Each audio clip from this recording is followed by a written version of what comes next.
जो शौनकादि ऋषि थे वो प्रार्थना करते हैं कि हे सूत जी, हमें कोई ऐसा उदाहरण बताइए, ऐसी कथा बताइए जिसके माध्यम से सरलतम से साधन से हम शिव पुराण को समझ सकें, शिव के तत्व को समझ सकें। तब सूत जी उन्हें एक बहुत अच्छी कथा सुनाते हैं। बोले आपको मैं पौराणिक कथा सुनाता हूं। सूत जी महाराज कहते हैं, आसीत किरात नगरे ब्राह्मणो ज्ञान दुर्बलः देवराज इति ख्यातो विश्वस्तनजन वंचकः। सूत जी कहते हैं कि किरात नगर में एक दुर्बल ब्राह्मण था। वो कैसा दुर्बल? ज्ञान से दुर्बल था। अच्छा, यदि कोई धन से दुर्बल हो तो ठीक है, भिक्षाटन करके काम चला सकता है, लेकिन ब्राह्मण ज्ञान दुर्बल, वो ब्राह्मण है लेकिन ज्ञान से दुर्बल है। ये ब्राह्मण की सबसे बड़ी परेशानी है। ब्राह्मण कभी ज्ञान से दुर्बल एक तो हो नहीं सकता, और जो ज्ञान से दुर्बल होगा वो पतित तो हो जाएगा। उसका जो जीवन है ना वो समाप्त हो जाएगा, किसी काम का वो रह नहीं पाएगा।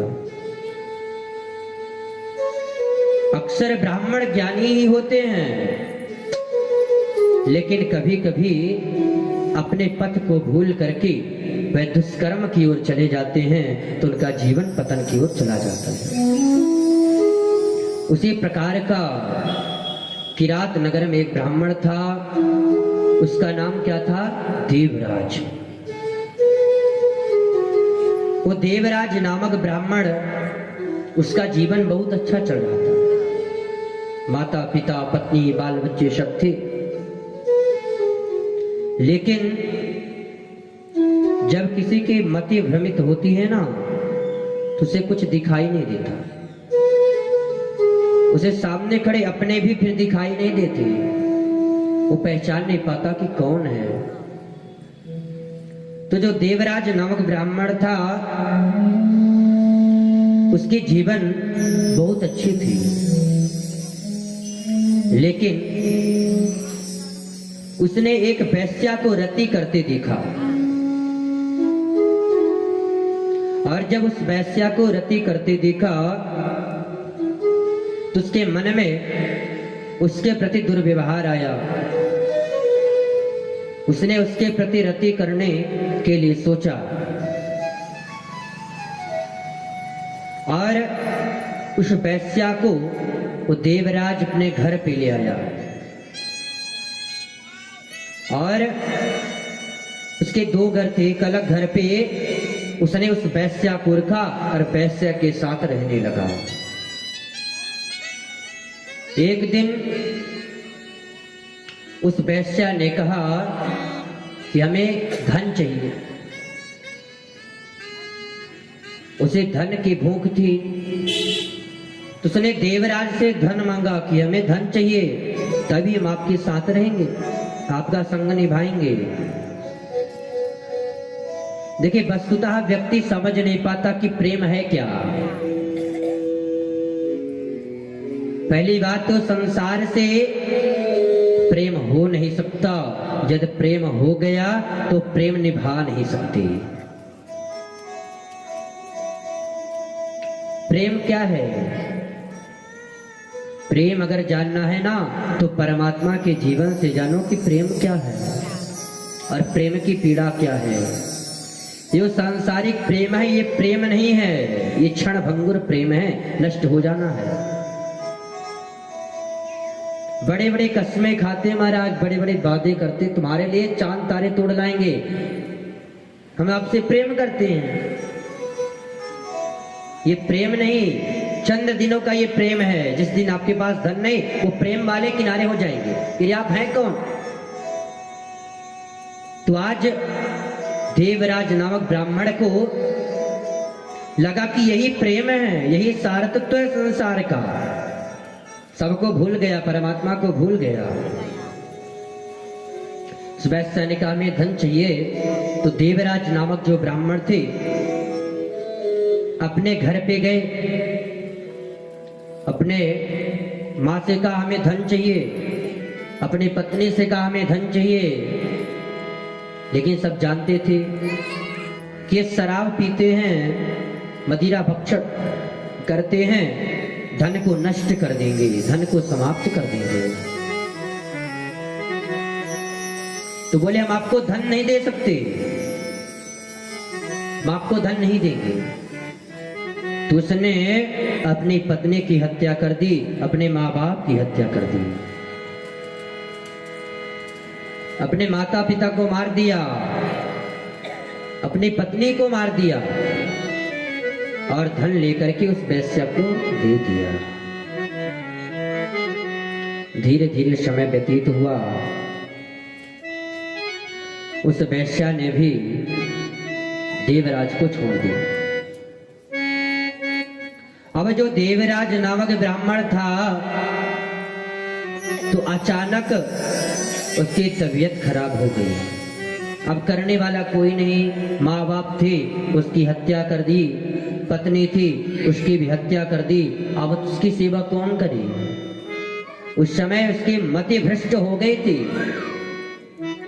और जब मति भ्रष्ट हो गई तो सामने वाले को कुछ समझा नहीं, कुछ देखा नहीं, प्रेम के वशीभूत उसने सब कुछ छोड़ दिया, सब कुछ त्याग दिया। अंत में हाथ पे क्या आया? कुछ आया हाथ पे नहीं। वो वैश्या थी, वो भी छोड़ के चली गई, धन लेकर के चली गई। अब साथ तो कोई नहीं निभाएगा। तो अचानक वो बीमार हो गया, करने वाला कोई नहीं। अब रास्ते से जा रहा था, रास्ते पे एक शिवालय पड़ी, भगवान शिव का मंदिर था। तो देवराज सोचा कि रात्रि हो चुकी है, मुझसे चला भी नहीं जा रहा, मेरी तबीयत भी खराब है, अगर रास्ते पे कहीं गिर गया तो मुझे उठाने वाला कौन है? ऐसे व्यक्तियों को कोई पूछता नहीं। यदि आपके गांव में कोई नशेड़ी है, मदिरा भक्षण करता है, परस्त्री संग करता है, तो क्या आप अपने घर पे उसे ठहराएंगे? नहीं।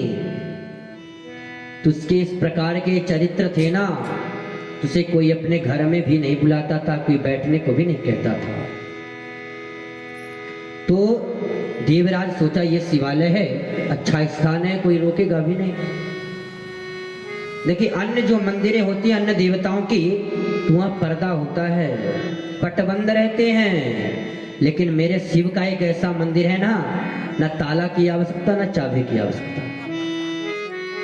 भगवान कहते तो जितने समय आ, जितने समय मेरी पूजा कर, मैं हर समय तेरे पूजन करने के लिए तैयार खड़ा हूं, तुझे फल देने के लिए तैयार खड़ा हूं।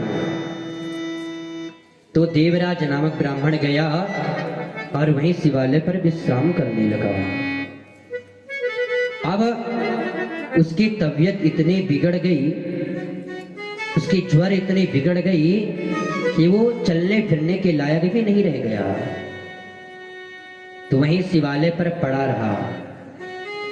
और सौभाग्यवश, देखिए परम सौभाग्य है ये कि पहली बात उसे शिवालय प्राप्त हुआ रुकने के लिए, और उस शिवालय पे शिव पुराण की पावन कथा चल रही थी।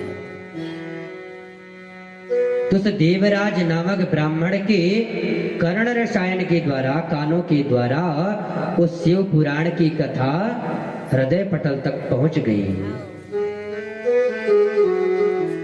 और जब शिव पुराण की कथा को 1 माह तक जब वह देवराज नामक ब्राह्मण ने श्रवण किया ना,